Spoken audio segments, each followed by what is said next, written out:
Sean Callahan, Steve Sipple, Nebraska Pro Day in the books here, Sip. We got a chance to see all three of the combine guys for Nebraska, but really the Pro Day was big, particularly for Garrett Nelson, guys like Caleb Tanner, Oliver Martin. There were a lot of guys that made their marks, but let's start with Garrett Nelson. I think he did everything possible to make the most out of this opportunity. Well, he emphasized his short area quickness, and it looked good to me. I mean, it's a layman. We're laymen in this, but Garrett was in great shape. He was all about today. He said, Sean, he was very disappointed to not be invited to the NFL scouting combine. So Pro Day was gigantic for him. It had to be, and you could tell he was genuinely pleased with the way he performed today. He looked good. He looked lean. Did. He said he's going to get a hamburger when he's done. He was kind of ready to relax a little bit. But Caleb Tanner, another big one here. Trey Palmer didn't run a 40. Still did a lot of other things, though. But you get the sense Trey Palmer is preparing for a pretty big draft weekend. Yeah, Trey Palmer didn't. I mean, he wouldn't have had to do much at all today. He didn't, like you say, he didn't run a 40, caught passes, and he was, I'll tell you, the biggest takeaway from Trey Palmer is how loose he is.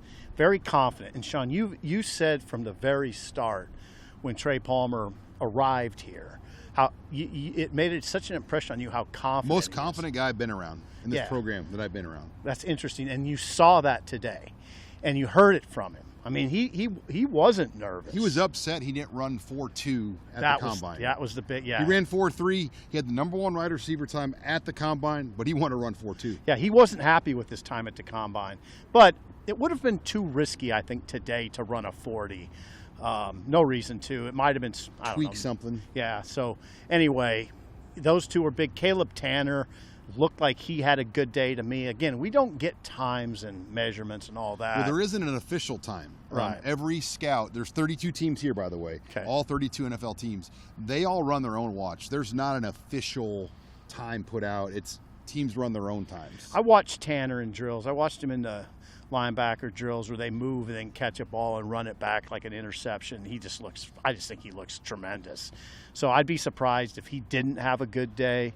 It was big. It was big for those guys. Now, Sean, we got to mention no offensive linemen. Now it's almost startling to me that Nebraska for a pro day didn't have an offensive lineman representative. Or there weren't any real seniors, were there? Well, Bando and Hickson, Brock Bando, and they chose not to go through. Right. I mean, I think they're moving on with their lives, and this is not a knock on them. It's just this is where you can't have pro days at Nebraska and not have offensive. Well, and even their linemen. Defensive linemen were more like hybrid defensive linemen. Yeah, Garrett and O'Shawn. Yeah, they didn't have the big bruisers. Sean, and I know people get a little tired of me harping on it, but if this program is going to get back to being a top 25, top 10 type program, it's got to start there, both sides of the line. And you know what? Matt Rule has said that. I'm confident he's focused on it. There were some other notable numbers that came out of Pro Day. I want to hit on Oliver Martin. Yeah. He went over 40 inches in the vertical. We don't have the official mark, but probably one of the best Pro Day marks we've ever seen at Nebraska. I believe Marcus Mendoza was up there as well in that 40 range.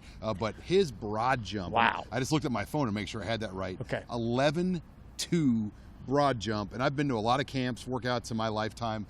In person, that's the best broad I've seen. Well, let's put it this way. After he went 11.2, he got applause.